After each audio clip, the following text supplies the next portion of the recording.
At 6:42 a.m., the cold in Minnesota cut like a thin blade. The streets in the southern part of the city were nearly empty, broken only by the soft plumes of exhaust rising from 3 unmarked SUVs idling at the curb. There were no sirens, no flashing lights, nothing to suggest urgency. On paper, this morning was supposed to be ordinary. Inside, the vehicle sat 11 federal inspectors and auditors. Their assignment was listed as a routine compliance visit to a licensed childcare facility. The kind of visit that usually ends with check marks on a form, a few photographs for the file, and a short report no one reads twice.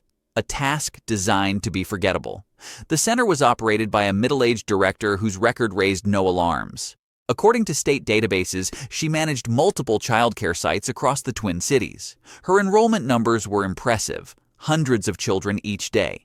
Because of those numbers, subsidy payments arrived like clockwork. Reliable, predictable, normal. And sometimes, normal is the most dangerous word in the system. When the inspectors stepped out of their vehicles and approached the front door, what stopped them wasn't a suspicious person or a locked entrance. It was silence. No parents dropping off children. No voices. No movement behind the windows. The lead inspector inserted the key, turned it, and pushed the door open. Cold air spilled out. The room felt wrong immediately. Inside, toys sat neatly arranged on shelves, but a thin layer of dust covered them. Cribs were fully assembled, yet the mattresses were pristine, no creases, no signs of use. Attendance sheets hung on the wall, filled in carefully with blue ink. Every box was checked, every name accounted for. On paper, the center was operating at full capacity. In reality, the room had never lived. Investigators exchanged glances. A facility that had received tens of millions in public funds over the past year should have shown the chaos of real use. Lost shoes, scribbles on the wall, a forgotten jacket on a chair. Instead, everything looked staged, like a set prepared for inspection, not for children. In the director's private office, they found the hinge between perfection and emptiness. A thick binder on the desk containing a long roster of enrolled children, page after page of names, dates, identification numbers, formatted with unnatural consistency. As they flipped through it, the unease grew. The data was too clean, too uniform. It didn't resemble the messy reality of human records. It resembled output. A closer look revealed patterns that shouldn't exist. Overlaps, repetitions, combinations of details that felt assembled rather than lived. According to the file, investigators concluded these were synthetic identities, ghost children, created to exist inside payment systems, but nowhere else. Then they noticed the safe. It wasn't hidden poorly. It wasn't improvised. It was bolted into the floor in the corner of the office, installed as if it belonged there. When specialists forced it open, the case changed categories entirely. Inside were stacks of cash, tightly wrapped and organized with professional discipline. Resting on top were packages marked in a way meant to communicate ownership within a larger network. In that moment, the inspection stopped being about childcare compliance. This was not simple welfare fraud. It was a laundering terminal, a place where public funds were converted into clean, mobile value for something far darker.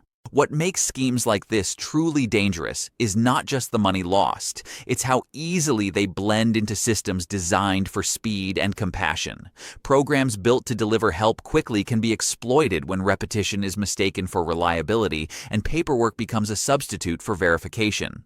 When someone questions the flow, they risk being labeled an obstacle to assistance. If you can look normal long enough, you can build almost anything behind the curtain. By mid-morning, auditors pulled deeper records, intermediary accounts, transfer paths, operating expense ratios. If the file is accurate, only a small fraction of the funds supported legitimate costs like food, rent, or payroll. The rest splintered into dozens of accounts, routed in amounts calibrated to stay just below reporting thresholds. The money never really left the system. It just never arrived where it was meant to go. But the cash in the safe suggested something else. A physical engine, a place where the money was being converted into action. And so the investigation pivoted in a very modern way. They didn't chase the money. They chased utilities. Electricity and water are hard to fake at scale. Analysts reviewed usage for properties linked to the shell companies and found an anomaly. An industrial site listed as abandoned yet consuming massive amounts of water and power, especially during the early morning hours. Abandoned buildings don't drink water, and they don't wake up between 2 and 4 a.m. to run at full load. Surveillance teams deployed quietly. From a distance, they watched patterns. Vehicles arriving in timed intervals, lights flaring briefly, heat venting through the roof. Thermal imagery suggested sustained industrial activity. This wasn't storage, it was production. Cross-referencing purchase records completed the picture. The same shell companies tied to the childcare funds were buying industrial quantities of chemical precursors, materials with no connection to diapers or formula. The loop became clear. Public funds in, paperwork cleans them, chemicals purchased, prohibited goods produced, then sold back into the same communities the welfare programs were meant to support. A closed cycle fueled by exploitation. Just after midnight, the order came down. Execute, breach, secure. Floodlights cut through the darkness as teams moved on the industrial compound. Steel doors were opened with specialized equipment. Inside, the air was heavy with chemical fumes, forcing responders into protective gear. This was not a place built for people. It was built for output. Deeper inside, investigators encountered the human cost. Individuals held in conditions that spoke to coercion and abuse. The details are disturbing, and they matter not for shock, but for clarity. When money becomes the only objective, people become expendable. As evidence teams documented machinery, logs, and volumes, alerts came over the radio. The primary organizer was not on site. Tracking systems showed movement toward a marina. What followed unfolded not on highways, but on water under helicopter lights that turned the river into daylight. The arrest, according to the file, came moments before a final command could be sent to erase digital records, an attempt to delete the ghost children forever. By morning, briefings began. Whiteboards filled with numbers that were hard to comprehend, billions diverted, thousands of real children losing access to care, legitimate providers pushed out because they couldn't compete with an operation that didn't pay real costs. The damage wasn't just financial. It was infrastructural. Childcare capacity collapsed in some neighborhoods. Families felt the impact immediately. But the deepest consequence wasn't on any ledger. It was trust. Cases like this risk being told the wrong way, reduced to villains and outrage, weaponized against people who had nothing to do with the crime. Even the file acknowledges backlash, and that matters. Systemic failure should not become collective blame. The real lesson lives elsewhere, in oversight that became ritual, in approvals that became automatic, in a culture that feared slowing payments more than it feared being deceived. When it was over, the childcare building still stood. Toys still aligned, cribs still clean, attendance sheets still perfect. And now everyone understood why perfection can be the most frightening sign of all. The final question isn't who did this. It's why it was allowed to last so long.